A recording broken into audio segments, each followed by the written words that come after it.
the concerted efforts of all agencies in the Philippines has resulted in the downgrading of the threat level in terms of piracy along Sulu-Celebes Sea from medium-low to low. Wala nang naitatalang piracy incident sa Sulu-Celebes Sea ang Philippine Coast Guard at Regional Cooperation Agreement on Combating Piracy and Armed Robbery Against Ships in Asia o RCAAP mula noong 2020. Importante ang naturang ruta sa maritime industry dahil nasa 14,000 hanggang 15,000 barko ang dumadaan dito kada taon, kung kaya kabilang ito sa mahigpit na binabantayan ng mga otoridad.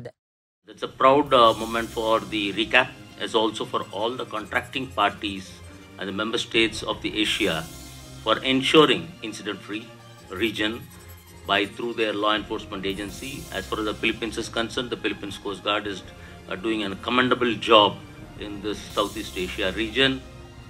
Sa tala ng RCAAP, may 29 na insidente ng piracy sa Sulu-Celebes Sea noong 2016 hanggang Enero ng 2020, kung saan nasa 75 crew ang dinukot at 65 naman ang na-retrieve o na-recover.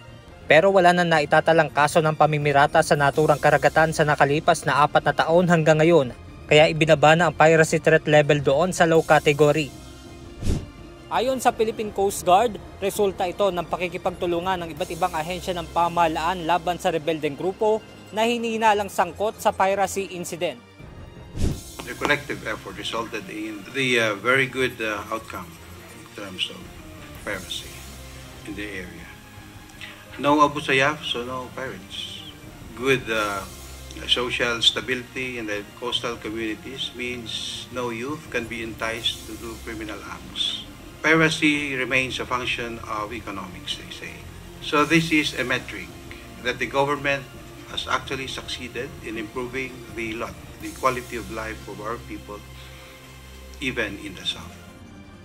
Samantala, ngayong araw naman ay nagsimula na ang 3 araw na cluster meeting ng RCAAP kasamang ilang delegasyon mula sa Cambodia, China, Vietnam at Thailand na kung saan pag-uusapan ang mga kontrahakbang laban sa piracy at robbery incident sa karagatan.